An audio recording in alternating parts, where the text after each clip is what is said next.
नमस्कार मेरे प्यारे साथियों, मैं आप सभी का स्वागत करता हूं आपके अपने YouTube channel SSC solutions with Anuj. जैसा कि आप सभी जानते हैं, हम डेली 8 बजे क्लास करते हैं RPF SI का जो 2019 को पेपर हुआ था उसके।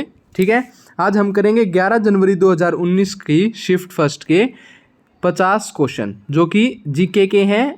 ठीक है, सबसे पहला क्वेश्चन देखते हैं हम, किस संवैधानिक संशोधन अधिनियम द्वारा। क्वेश्चन क्या पूछा गया है? क्वेश्चन पूछा गया है किस संवैधानिक संशोधन अधिनियम द्वारा सिक्किम को भारतीय संघ में पूर्ण राज्य का दर्जा दिया गया था। इसमें पूछा गया है कि किस संवैधानिक संशोधन के द्वारा जो सिक्किम है उसको क्या दिया गया है? पूर्ण राज्य का दर्जा दिया गया है। तो हमारा ऑप्शन हो जाएगा ऑप्शन नंबर बी, जो 36वां संवैधानिक संशोधन था, जो 36th कॉन्स्टिट्यूशनल अमेंडमेंट एक्ट था, उसके द्वारा सिक्किम को भारतीय संघ में पूर्ण राज्य का दर्जा दिया गया था।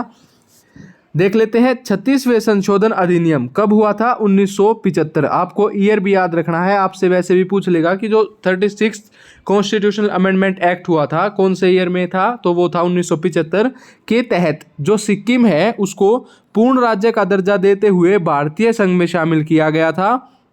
इस संशोधन के बाद सिक्किम को भारत का 22वां राज्य बनाया गया। आपसे पूछ भी सकता है कि सिक्किम को कौन सा राज्य बनाया गया था? 22वां राज्य बनाया गया था। एक इंपॉर्टेंट नोट भी याद रख लीजिए, जो 42nd कॉन्स्टिट्यूशनल अमेंडमेंट एक्ट है 1976, इंपॉर्टेंट है। 42वां कॉन्स्टिट्यूशनल अमेंडमेंट एक्ट, इसको हम क्या कहते हैं? मिनी कॉन्स्टिट्यूशन भी कहा जाता है। क्या कहा जाता है? मिनी कॉन्स्टिट्यूशन भी कहा जाता है। इसे लघु संविधान के रूप में जाना जाता है। देखो, मिनी कॉन्स्टिट्यूशन मतलब लघु संविधान के रूप में जाना जाता है। इस संशोधन के तहत भारतीय संविधान की प्रस्तावना में 3 नए शब्द जोड़े गए थे, समाजवादी, पंथनिरपेक्ष और अखंडता। तीनों वर्ड याद रखने हैं, इंपॉर्टेंट है। ठीक है भाई। उसके बाद आता है question number second. Question number second कहता है, शारीरिक स्वास्थ्य के संबंध में कौन सा शब्द व्यक्ति द्वारा दिशा बदलने की शीघ्रतम योग्यता को परिभाषित करता है? तो कौन सा करता है? स्फूर्ति करता है। शारीरिक स्वास्थ्य के संबंध में स्फूर्ति शब्द व्यक्ति द्वारा दिशा बदलने में शीघ्रतम योग्यता की परिभाषा करता है। ठीक है भाई। उसके बाद आते हैं क्वेश्चन नंबर 3 की तरफ। क्वेश्चन नंबर 3 कहता है, प्रति इकाई विद्युत क्षेत्र पर अपवाह वेग के परिमाण के रूप में किसे परिभाषित किया गया है या किया जाता है? तो ये हो जाएगा आपका गतिशीलता। ठीक है, अब देख लो गतिशीलता होता क्या है। गतिशीलता को प्रति इकाई विद्युत क्षेत्र के अपवाह वेग के परिमाण के रूप में परिभाषित किया जाता है। किसी आवेश वाहक की गतिशीलता वह अपवाह वेग Vd है जो उसके द्वारा एकांक वैद्युत क्षेत्र से प्राप्त किया जाता है। ठीक है। उसके बाद है क्वेश्चन नंबर 4। क्वेश्चन नंबर 4 कहता है, संवेग में नियत परिवर्तन के लिए थोड़े समय के लिए कार्यरत एक भारी बल डैश कहलाता है। तो क्या कहलाता है? आवेगी बल कहलाता है। देखो, अब आवेगी बल होता क्या है? तो जो संवेग में नियत परिवर्तन है उसके लिए थोड़े समय के लिए कार्यरत एक भारी बल आवेगी बल कहलाता है। आवेगी बल एक ऐसा बल होता है जो समय के कम अंतराल के लिए किसी निकाय पर लगता है और इसके वेग में परिवर्तन करता है, जिसे संवेग कहा जाता है। ठीक है भाई। उसके बाद आता है क्वेश्चन नंबर 5। क्वेश्चन नंबर 5 कहता है, अहमदिया आंदोलन का प्रारंभ किसने किया था? तो अगर मैं बात करूं अहमदिया आंदोलन की, तो सबसे पहले देखते हैं जो मिर्ज़ा गुलाम अहमद थे। मिर्ज़ा गुलाम अहमद ने वर्ष 1889 में अहमदिया आंदोलन शुरू किया था। देखो, अहमदिया और अहमद याद रख लो, अहमदिया और अहमद। अहमदिया आंदोलन अहमद ने शुरू किया। सैयद अहमद खान ने अलीगढ़ आंदोलन, हाजी शरायतुल्लाह ने फराजी आंदोलन और सैयद अहमद बरेवली ने बहावी आंदोलन शुरू किया था। ठीक है। उसके बाद आता है क्वेश्चन नंबर 6वां। क्वेश्चन नंबर 6 कहता है, आर्थिक गतिविधियां जिनमें प्राकृतिक संसाधनों जैसे कृषि, वानिकी, मत्स्यिकी आदि का उपयोग प्रत्यक्ष रूप से किया जाता है वो डैश कहलाती हैं। तो वो प्राथमिक क्षेत्र कहलाते हैं। जो आर्थिक गतिविधियां हैं जिनमें प्राकृतिक संसाधनों जैसे कृषि होगी, वानिकी होगी, मत्स्य हो गया आदि का उपयोग प्रत्यक्ष रूप में किया जाता है वो प्राथमिक क्षेत्र कहलाती हैं। कृषि से संबंधित आर्थिक गतिविधियां प्राथमिक क्षेत्र के अंतर्गत आती हैं और प्राथमिक क्षेत्र में कच्चे माल का उत्पादन और निष्कर्षण शामिल है। ठीक है। उसके बाद है अक्साई चीन किस राज्य में स्थित है? अक्साई चीन किस राज्य में स्थित है? जम्मू एंड कश्मीर में स्थित है। अगर मैं बात करूं अक्साई चीन काराकोरम तथा कुनलुनशान श्रेणियों के बीच में एक मैदान है। यह लद्दाख संघराज्य के उत्तर पूर्वी भाग में फैला है। ठीक है, आपने याद रखना है कहाँ पे है, जम्मू कश्मीर में है। भारत के किस क्षेत्र में सोने की खुदाई हुआ करती थी? तो किस क्षेत्र में होती थी? कोलार में होती थी। सोने की खुदाई कोलार में। भारत में सोने का सबसे ज़्यादा उत्पादन कर्नाटका राज्य में होता है। यह कोलार हट्टी नामक स्थान से भारी मात्रा में सोना निकाला जाता है। ठीक है, कहाँ पे? कर्नाटका में, कोलार में। ठीक है। उसके बाद आता है क्वेश्चन नंबर 9। क्वेश्चन नंबर 9 कहता है वह संगठन मतलब कोलिजन जिसमें दो कण संगठन के बाद एक साथ संचालित होते हैं वह डैश कहलाता है। तो पूर्णतः क्या कहलाता है? इन इलास्टिक संगठन कहलाता है। ठीक है। उसके बाद है क्वेश्चन नंबर 10। देखो इंपॉर्टेंट क्वेश्चन है। क्यों? क्योंकि इसने बोला है समाचार पत्र इंडियन ओपिनियन के संस्थापक कौन थे? इंडियन ओपिनियन के संस्थापक महात्मा गांधी जी थे। इंडियन ओपिनियन महात्मा गांधी द्वारा 1904 में शुरू किया गया एक समाचार पत्र था। आपने याद रखना है, इंडियन ओपिनियन महात्मा गांधी ने शुरू किया था। कौन से वर्ष में शुरू किया था? तो 1904 में शुरू किया था। इसका प्रकाशन नस्लीय भेदभाव से लड़ने और दक्षिण अफ्रीका में भारतीय समुदाय और मूल अफ्रीकियों के अधिकारों के लिए किया गया था। ठीक है। अब आता है question number 11। Wealth of nations पुस्तक के लेखक हैं। जो वेल्थ ऑफ नेशंस है उसके लेखक कौन है? Adam Smith. ठीक है। वेल्थ ऑफ नेशंस पुस्तक के लेखक एडम स्मिथ हैं। Paul Samuelson foundation of economic के Lionel Robbins an essay on nature and significance of economic science के। ठीक है, तीनों आपने ध्यान रखने हैं। ठीक है भाई। उसके बाद आता है क्वेश्चन नंबर 22। क्वेश्चन नंबर 22 कहता है क्वेश्चन नंबर 12 कहता है कौन सी समिति अर्ध न्यायिक प्रकृति की होती है? तो कौन सी होती है? विशेषाधिकार समिति। कौन सी होती है बच्चों? विशेषाधिकार समिति। विशेषाधिकार समिति अर्थ न्यायिक प्रकृति की होती है और सदन के विशेषाधिकारों के उल्लंघन के मामलों की जांच करती है। यह समिति उचित कार्रवाई की अनुशंसा करती है। विशेषाधिकार समिति में राज्यसभा से 10 सदस्य तथा लोकसभा से आपके 15 सदस्य होते हैं। याद रखना, पूछ सकता है कि भाई जो ये विशेषाधिकार समिति होती है इसमें राज्यसभा के कितने लोग होते हैं? 10 लोग होते हैं और लोकसभा के 15 लोग होते हैं। उसके बाद है F1 दौड़। अगर मैं बात करूं F1 दौड़ की से संबंधित व्यक्ति सेबेस्टियन वेटल किस देश से हैं? तो ये आपको पता होना चाहिए, जर्मनी से हैं। ठीक है, ज़्यादा याद नहीं रखना। F1 के जो दौड़ के वो हैं वो कहाँ से हैं? जर्मनी से हैं। उसके बाद है क्वेश्चन नंबर 14। निम्न में से किस समिति ने लोकतांत्रिक विकेंद्रीकरण की नीति की अनुशंसा की थी? निम्न में से किस समिति ने लोकतांत्रिक विकेंद्रीकरण की नीति की अनुशंसा की थी? तो ये की थी बलवंत राय मेहता समिति ने। किसने की थी? बलवंत राय मेहता कमेटी ने की थी। बलवंत राय मेहता समिति ने लोकतांत्रिक विकेंद्रीकरण की नीति की सिफारिश की थी। समिति को 1957 में सामुदायिक विकास कार्यक्रम और राष्ट्रीय विस्तार सेवा की समीक्षा हेतु गठित किया गया था और बेहतर कार्य करने के लिए कुछ उपायों के सुझाव के लिए भी गठित किया गया था।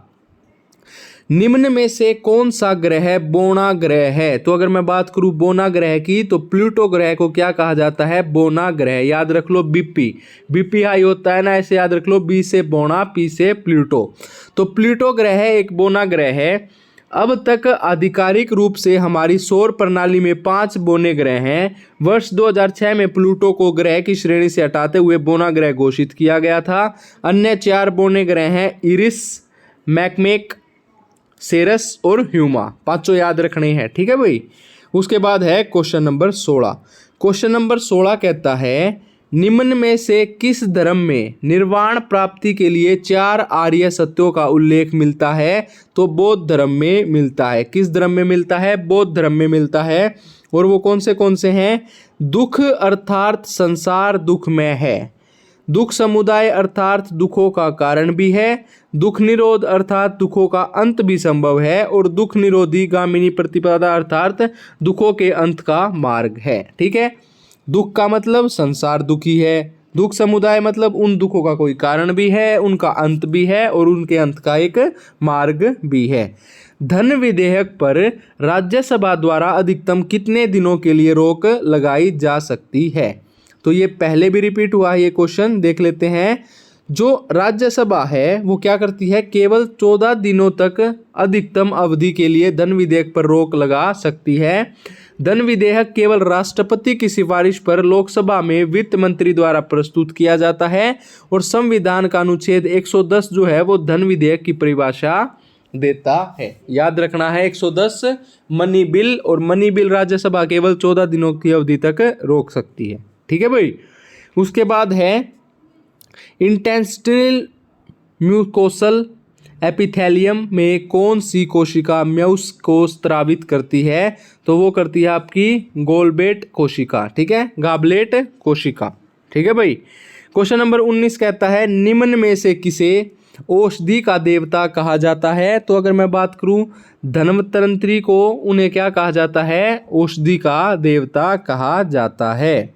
उसके बाद है क्वेश्चन नंबर 20, प्रसिद्ध महाबोधि मंदिर कहाँ स्थित है? तो अगर मैं बात करूं महाबोधि मंदिर की, तो बोध गया में स्थित है। महाबोधि मंदिर बोध गया नामक स्थान पर स्थित है।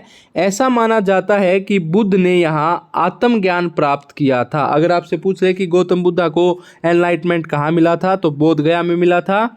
इस स्थान पर एक बोधि वृक्ष है जिसके नीचे उन्हें ज्ञान की प्राप्ति हुई थी। एक पीपल का पेड़ था, उसके नीचे ज्ञान की प्राप्ति हुई, और यह हिंदुओं को और बौद्धों के लिए एक प्रमुख तीर्थ स्थल भी है। ठीक है। उसके बाद है क्वेश्चन नंबर 21। क्वेश्चन नंबर 21 कहता है पुस्तक लीलावती के लेखक कौन हैं? तो अगर मैं बात करूं लीलावती की, तो भास्कराचार्य। लीलावती के लेखक कौन है? भास्कराचार्य।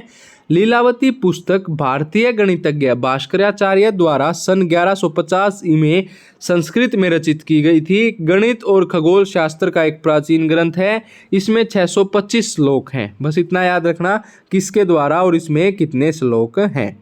अगर मैं बात करूं क्वेश्चन नंबर 22 की, तो उष्णकटिबंधीय पर्णपाती वनों में कौन सा वृक्ष नहीं पाया जाता है? तो देवदार का ट्री नहीं पाया जाता है। ये वन प्रायद्वीप में अधिक वर्षा वाले भागों और उत्तर प्रदेश व बिहार के मैदानी भागों में पाए जाते हैं। इन्हें मॉनसून वन भी कहा जाता है। ये वन 70 से 200 सेंटीमीटर वार्षिक वर्षा वाले क्षेत्र में पाए जाते हैं। आमतौर पर इन वनों में पाए जाने वाले पेड़ हैं सांगोन, चंदन, शीशम, साल आदि। ठीक है। उसके बाद आता है क्वेश्चन नंबर 23। उस पृथक इकाई का नाम बताएं जो प्रभावित के नियमों में लक्षणों का नियंत्रण करता है। तो इसके बारे में पढ़ लेते हैं। फैक्टर्स प्रभाविता के नियम कौन से हैं? फैक्टर्स प्रभाविता के नियम। ठीक है। उसके बाद है विश्व भर में MNCs द्वारा किया गया निवेश कहलाता है। जो MNC है मल्टीनेशनल, जो मल्टीनेशनल कंपनीज हैं, वो क्या कहलाता है? विदेशी निवेश कहलाता है। विश्व भर में बहुराष्ट्रीय कंपनियां मतलब मल्टीनेशनल कंपनीज द्वारा किया गया निवेश विदेशी निवेश कहलाता है। यह किसी कंपनी या व्यक्ति द्वारा एक देश से दूसरे देश के व्यवसाय में किया गया निवेश है। यह देश में आर्थिक विकास का एक महत्वपूर्ण कारक है। ठीक है। उसके बाद है क्वेश्चन नंबर 25। क्वेश्चन नंबर 25 कहता है संविधान में उल्लिखित बजट को कहा जाता है। तो क्या कहा जाता है? वार्षिक वित्तीय विवरण कहा जाता है। भारतीय संविधान बजट को वार्षिक वित्तीय विवरण के रूप में संदर्भित करता है। अनुच्छेद 112 में बजट के प्रावधानों का उल्लेख किया गया है। पूर्व वित्त मंत्री मोरारजी देसाई ने अभी तक सबसे ज़्यादा 10 बार बजट प्रस्तुत किया है। दोनों पॉइंट इंपॉर्टेंट है। एक तो आर्टिकल 112 मोरारजी देसाई ने 10 बार किया है। ठीक है। संविधान के कामकाज की समीक्षा करने वाले राष्ट्रीय आयोग का अध्यक्ष कौन था? जो संविधान है उसके कामकाज की जो समीक्षा करने वाले राष्ट्रीय आयोग है उसका अध्यक्ष कौन था? ये था मनेपल्ली नारायण राव वेंकटचेल्या। ठीक है। उसके बाद है गंगा में राष्ट्रीय जलमार्ग संख्या 1 किन किन क्षेत्रों के बीच बहती है? तो ये बहती है इलाहाबाद और हल्दिया के बीच। अगर मैं बात करूँ इलाहाबाद हल्दिया जलमार्ग को भारत में राष्ट्रीय जलमार्ग संख्या 1 का दर्जा दिया गया है। यह जलमार्ग गंगा भागीरथी हुगली नदी तंत्र में स्थित है। इस जलमार्ग पर स्थित प्रमुख शहर इलाहाबाद, वाराणसी, बक्सर, आरा, पटना, मोकामा, मुंगेर, भागलपुर, फरक्का, कोलकाता तथा हल्दिया है। ठीक है। फिर आता है क्वेश्चन नंबर 28। क्वेश्चन नंबर 28 कहता है पंजाब हरियाणा, क्या कहता है? पंजाब हरियाणा के मैदानी क्षेत्रों में खादर पट्टी को जाना जाता है। किस नाम से जाना जाता है? वेटलैंड के नाम से जाना जाता है। पंजाब हरियाणा के जो मैदानी क्षेत्रों में नदियों के किनारे खादर के विस्तृत बाढ़ के मैदान हैं। पंजाब में खादर समृद्ध बाढ़ के मैदानों को स्थानीय रूप से वेटलैंड्स या बैट्स के नाम से जाना जाता है। उसके बाद हम बात करते हैं क्वेश्चन नंबर 29 की। क्वेश्चन नंबर 29 कहता है, क्वेश्चन नंबर 29 क्या कहता है? क्वेश्चन नंबर 29 कहता है निम्न में से कौन सी नदी एक अंतर्राष्ट्रीय नदी नहीं है? अगर मैं बात करूं महानदी की तो वो एक अंतर्राष्ट्रीय नदी नहीं है। महानदी एक अंतर्राष्ट्रीय नदी नहीं है। महानदी का उद्गम रायपुर छत्तीसगढ़ से होता है। महानदी मध्य भारत में बहने वाली एक नदी है जो दक्षिण पूर्वी छत्तीसगढ़ राज्य की पहाड़ियों से निकलती है। सिंधु, गंगा, ब्रह्मपुत्र अंतर्राष्ट्रीय नदियां हैं। ठीक है, ये तीनों अंतर्राष्ट्रीय नदियां हैं लेकिन ये नहीं है। उसके बाद आता है बच्चों क्वेश्चन नंबर 30। क्वेश्चन नंबर 30 कहता है किसी जीव को केंद्रीय अक्ष से एक समतल द्वारा विभाजित करने पर वह जीव दो समरूप भागों में बंट जाता है, वह डैश कहलाता है। तो क्या कहते हैं? रेडियल सममिति। क्या कहते हैं? रेडियल सममिति कहते हैं। किसी जीव को केंद्रीय अक्ष में एक समतल द्वारा विभाजित करने पर वह जीव दो समरूप भागों में बंट जाता है, यह रेडियल सममिति कहलाता है। उसके बाद है भारतीय राष्ट्रीय कांग्रेस INC। ठीक है, इंडियन नेशनल कांग्रेस। भारतीय राष्ट्रीय कांग्रेस का पहला अधिवेशन कहाँ हुआ था? तो ये हुआ था बॉम्बे में। कल भी ये क्वेश्चन रिपीट था। 1885 में इसकी फाउंडेशन हुई थी। किसके द्वारा हुई थी? A.O. ह्यूम के द्वारा की गई थी। भारतीय राष्ट्रीय कांग्रेस का पहला अधिवेशन बम्बई में गोकुलदास तेजपाल संस्कृत कॉलेज के एक हॉल में आयोजित किया गया। इसका गठन 1885 में इंपीरियल सिविल सर्विस के सदस्य A.O. ह्यूम के द्वारा किया गया। और जो ये भारतीय राष्ट्रीय कांग्रेस का जो पहला सेशन था उसके पहले अध्यक्ष WC बनर्जी थे, व्योमेश चंद्र बनर्जी थे। ठीक है। क्वेश्चन नंबर 32 कहता है, क्वेश्चन नंबर 32 कहता है बसवन्ना के अनुयायी कहलाते थे, तो वो वीर शैव कहलाते थे। बसवन्ना के अनुयायी क्या कहलाते थे? वीर शैव कहलाते थे। बसवन्ना 12वीं सदी के एक कवि और दार्शनिक थे जिन्हें विशेष रूप से लिंगायत समुदाय में विशेष महत्व एवं सम्मान प्राप्त है क्योंकि ये लिंगायतवाद के संस्थापक थे।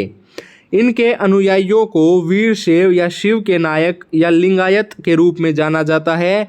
वे शिव की पूजा एक लिंग के रूप में करते हैं। ठीक है। उसके बाद है अमेरिका की खोज किसने की? तो सभी को पता है क्रिस्टोफर कोलंबस। क्रिस्टोफर कोलंबस ने क्या की थी? अमेरिका की खोज की थी। अमेरिका की खोज क्रिस्टोफर कोलंबस ने 1492 में की थी। क्रिस्टोफर कोलंबस एक खोजकर्ता नाविक था। वास्को डी गामा ने पुर्तगाल से भारत के लिए समुद्री मार्ग की खोज की और 1498 में कालीकट भारत आया। दोनों पॉइंट याद रखने हैं। ठीक है। उसके बाद है ग्लूकोज। ग्लूकोज की चक्रीय संरचना में एक ऑक्सीजन अणु तथा 5 कार्बन अणु के योग से बना चक्रीय पदार्थ कौन सा है? तो कौन सा है? पायरन। कौन सा है बच्चों? पायरन है। ग्लूकोज की चक्रीय संरचना में एक ऑक्सीजन अणु तथा 5 कार्बन अणु के योग से बना चक्रीय ऑर्गेनिक पदार्थ पायरन कहलाता है। उसके बाद है किस देश ने प्रथम फुटबॉल विश्व कप का आयोजन किया था? तो कौन से देश ने किया था? वर्ष 1930 में किया था। ठीक है। वर्ष 1930 का फीफा विश्व कप का पहला फीफा विश्व कप था जो पुरुषों की राष्ट्रीय फुटबॉल टीमों के लिए विश्व चैंपियनशिप था, यह उरुग्वे में खेला गया था। कहाँ पे खेला गया था? उरुग्वे। अंतिम मुकाबले में उरुग्वे ने अर्जेंटीना को 4-2 से परास्त किया और वह चैंपियन बन गया। ठीक है। क्वेश्चन नंबर 36 कहता है अंतर्राष्ट्रीय तिथि रेखा किस जनसंधि से होकर गुजरती है? अगर मैं बात करूं अंतर्राष्ट्रीय तिथि रेखा की तो वो बेरिंग जल संधि से होकर गुजरती है। अगर हम बात करें बेरिल जल संधि की तो अंतर्राष्ट्रीय तिथि रेखा बेरिंग जल संधि से होकर गुजरती है। बेरिंग जल भूमध्य आर्कटिक महासागर को बेरिंग सागर से जोड़ता है और एशिया को उत्तरी अमेरिका के महाद्वीप को उनके निकटम बिंदु पर अलग करता है। ठीक है। उसके बाद आता है क्वेश्चन नंबर 37। क्वेश्चन नंबर 37 कहता है शेक हैंड ग्रिप शब्द किस खेल से संबंधित है? अगर मैं बात करूं शेक हैंड ग्रिप तो आपका टेबल टेनिस से संबंधित है। शेक हैंड ग्रिप शब्द टेबल टेनिस से संबंधित है। टेबल टेनिस एक बार में 2 एकल या 4 युगल खिलाड़ियों के बीच खेला जाता है। टेबल टेनिस से संबंधित अन्य शब्द हैं तो आपने याद रखने हैं reverse, pen holder, off court, rally, Chinese grip, pen hold grip. ठीक है, इंपॉर्टेंट है, ध्यान रखिएगा। उसके बाद है चुनाव की कौन सी व्यवस्था बहुमत व्यवस्था के नाम से जानी जाती है? तो सर्वाधिक मत प्राप्त व्यक्ति की विजय, फर्स्ट पास्ट द पोस्ट। ठीक है, फर्स्ट पास्ट द पोस्ट। ठीक है भाई। उसके बाद इसके बारे में पढ़ लेते हैं। चुनाव की सर्वाधिक मत प्राप्त व्यक्ति की विजय व्यवस्था बहुमत व्यवस्था के नाम से जानी जाती है। इस विधि को जो सबसे आगे वही जीते प्रणाली या first past the post system कहते हैं, अर्थात चुनावी दौड़ में जो प्रत्याशी अन्य प्रत्याशियों के मुकाबले सबसे आगे निकल जाता है वह विजयी होता है। ठीक है। उसके बाद है क्वेश्चन नंबर 39 क्वेश्चन कहता है इंडियन ओपन गोल्फ 2018 का खिताब जीतने वाले सबसे पहले अंग्रेज गोल्फर कौन थे? तो कौन थे? Matt Wallace. कौन थे भाई? मैट वेलेस थे। हीरो इंडियन ओपन गोल्फ 2018 का खिताब जीतने वाले सबसे पहले अंग्रेज गोल्फर मैट वेलेस थे। मैट को ट्रॉफी के साथ इनाम में 2 लाख रुपए भी दिए गए थे। उसके बाद है भारतीय संविधान की प्रस्तावना में किस प्रकार का बंधुत्व सुनिश्चित किया गया है? तो व्यक्ति की गरिमा एवं राष्ट्र की एकता और अखंडता को सुनिश्चित किया गया है। अगर मैं बात करूं भारतीय संविधान की तो संविधान की प्रस्तावना पंडित जवाहरलाल नेहरू द्वारा तैयार किए गए उद्देश्यों पर प्रस्ताव पर आधारित है, जिसे 22 जनवरी 1947 को संविधान सभा द्वारा अपनाया गया है। इसे भारतीय संविधान की आत्मा भी कहा जाता है। भारतीय संविधान की प्रस्तावना में व्यक्ति की गरिमा एवं राष्ट्र की एकता अखंडता बंधुत्व सुनिश्चित किया गया है। ठीक है। उसके बाद चलते हैं हम क्वेश्चन नंबर 41 की तरफ। ये कहता है वेदों की ओर लौटो का नारा किसने दिया था? तो जो दयानंद सरस्वती है उन्होंने कहा था go back to Vedas. Go back to Vedas मतलब वेदों की तरफ लौटो। वेदों की ओर लौटो नारा स्वामी दयानंद सरस्वती ने दिया था। स्वामी दयानंद सरस्वती ने आर्य समाज की स्थापना 1875 में की थी। सत्यार्थ प्रकाश उनकी महत्वपूर्ण रचना है जिसे हिंदी में लिखा गया था। ठीक है। नायलॉन 66 के निर्माण में किस एसिड का प्रयोग किया जाता है? तो एडिपिक एसिड का प्रयोग किया जाता है। नायलॉन 66 के निर्माण में एडिपिक अम्ल का प्रयोग किया जाता है। नायलॉन 66 हेक्सीमेथिलीन, डाइमीन और एडिपिक अम्ल के बहुसंघनन द्वारा संश्लेषित किया जाता है। उसके बाद है धन विधेयक का संशोधन। जो धन विधेयक का संशोधन किसके द्वारा किया जा सकता है? तो ये केवल लोकसभा द्वारा किया जा सकता है। ठीक है। इसके बारे में पढ़ लेते हैं। भारतीय संविधान का अनुच्छेद 110 आर्टिकल 110 जो है वो धन विधेयक मतलब मनी बिल के बारे में है। धन विधेयक को परिभाषित करता है। धन विधेयक धन से संबंधित मुद्दों जैसे कराधान, सरकारी खर्च आदि से संबंधित होते हैं। धन विधेयक का संशोधन केवल लोकसभा द्वारा किया जाता है। धन विधेयक लोकसभा में पारित होने उपरांत उसे राज्यसभा के विचारधारा भेजा जाता है और 14 दिनों के अंदर उसे स्वीकृति देनी होती है, अन्यथा इसे राज्यसभा द्वारा पारित माना जाता है। उसके बाद है मानव विकास सूचकांक। पहली बार प्रकाशित हुआ था तो कब हुआ था? 1990 में हुआ था। बस इतना याद रखना है, 1990 में हुआ था। किस मुगल शासक ने, कौन सा मुगल शासक था जिसने मनसबदारी व्यवस्था लागू की थी? तो अकबर ने की थी। किसने की थी? अकबर ने। देख लेते हैं। मनसबदारी प्रणाली को मुगल सम्राट अकबर द्वारा नई प्रशासनिक मशीनरी और राजस्व प्रणाली के रूप में पेश किया गया था। मनसब शब्द का अर्थ है स्थान, स्थिति या पद है। प्रत्येक मनसबदार को 2 संख्याएं दी जाती थी जिन्हें जात और संवार कहते थे। इसके आधार पर मनसबदार पर यह उत्तरदायित्व डाला जाता था कि वह एक निश्चित संख्या में फौज के साथ साथ घोड़ों और आवश्यक साजो सामान का रखरखाव करेगा। क्वेश्चन नंबर 46 क्या कहता है? निम्न में से किस महाद्वीप को ओशेनिया के नाम से जाना जाता है? तो ऑस्ट्रेलिया को जाना जाता है। ओशनिया महाद्वीप में ऑस्ट्रेलिया, न्यूजीलैंड, माइक्रोनेशिया, मेलानेशिया और पोलिनेशिया शामिल हैं। याद रखने हैं, सारे नेशिया इसी में शामिल हैं। ठीक है भाई। उसके बाद है क्वेश्चन नंबर 47। क्वेश्चन नंबर 47 कहता है इलेक्ट्रॉनिकल शेल के साथ उच्चतम प्रिंसिपल क्वांटम संख्या के साथ जोड़े गए इलेक्ट्रॉन डैश कहलाते हैं? तो वैलेंस इलेक्ट्रॉन कहलाते हैं। क्या कहलाते हैं? वैलेंस इलेक्ट्रॉन कहलाते हैं। ठीक है। इलेक्ट्रॉनिकल शेल के साथ उच्चतम प्रिंसिपल क्वांटम संख्या के साथ जोड़े गए इलेक्ट्रॉन बैलेंस इलेक्ट्रॉन कहलाते हैं। ठीक है, बस इतना याद रखना है। क्वेश्चन नंबर 48 कहता है इनमें से किस रंग का प्रयोग ओलंपिक ध्वज में नहीं होता है? तो भूरे रंग का नहीं होता है ओलंपिक ध्वज में। ओलंपिक ध्वज में 5 छल्ले होते हैं। कौन से? जो 5 महाद्वीपों का प्रतिनिधित्व करते हैं। 5 महाद्वीप हैं, Asia, Africa, Europe, Australia, America. और इन छल्लों का रंग कैसा होता है? नीला, पीला, काला, हरा और लाल। याद रखना है ये 5 भी, और ये 5 महाद्वीप भी याद रखने हैं। ठीक है।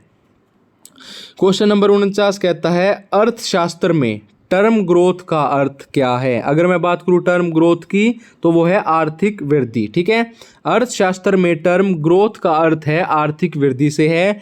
किसी देश की प्रति व्यक्ति सकल घरेलू उत्पाद जो जीडीपी है, ग्रोस डोमेस्टिक प्रोडक्ट में वृद्धि, आर्थिक वृद्धि जो इकोनॉमिक ग्रोथ है कहलाती है। आर्थिक वृद्धि केवल उत्पादित वस्तुओं और सेवाओं का परिणाम बताती है। ठीक है। उसके बाद है अपना आज का लास्ट क्वेश्चन, निम्न में से पंचायत और निगम चुनावों का आयोजन किसके द्वारा किया जाता है? तो जो राज्य चुनाव आयोग है, जो पंचायत के और जो निगम चुनाव इलेक्शंस जो होते हैं उनको राज्य चुनाव आयोग कराता है, स्टेट इलेक्शन कमीशन कराता है। संविधान संशोधन अधिनियम 1992 के तहत गठित राज्य चुनाव आयोग निगमों, नगर पालिकाओं, जिला पंचायतों, पंचायत समितियों के चुनाव कराने का अधिकार राज्य चुनाव में निहित है। अब पंचायत और निगम चुनाव का आयोजन राज्य चुनाव आयोग द्वारा किया जाता है। ठीक है। आज के अपने 50 क्वेश्चंस भी कंप्लीट हो चुके हैं। अगर आपको ये वीडियो अच्छी लगी हो तो वीडियो को ज़्यादा से ज़्यादा शेयर किया कीजिए, वीडियो को लाइक कीजिए। इसकी PDF आपको हमारे Telegram channel SSC solutions with Anuj पर मिल जाएगी। हमारे चैनल को ज़्यादा से ज़्यादा सब्सक्राइब करें। धन्यवाद।